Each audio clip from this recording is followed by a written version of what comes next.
The red would match his hair. 8-year-old Courtney Williams and her 11-year-old sister Becca are spending a weekend helping others. Grandma, I got it cut. With their grandmother, they're making doll baskets for kids whose families can't afford them. I just want them to have some stuff too.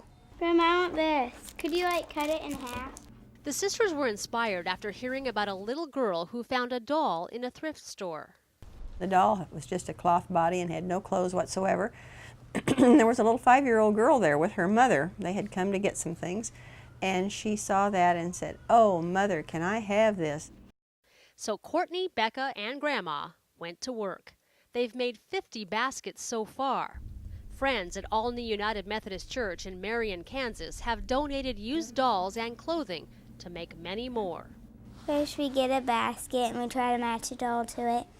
And then we usually put a change of clothes with them and a stuffed animal or a toy. I try to match the clothes so that, because that's how I would like my dolls, so I want other kids to like them too.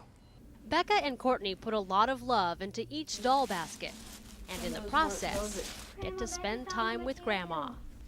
Oh, the green? I hope it's something that they'll remember and pass on to their families. It might not be making dolls, but any other opportunities that come along where they can help someone.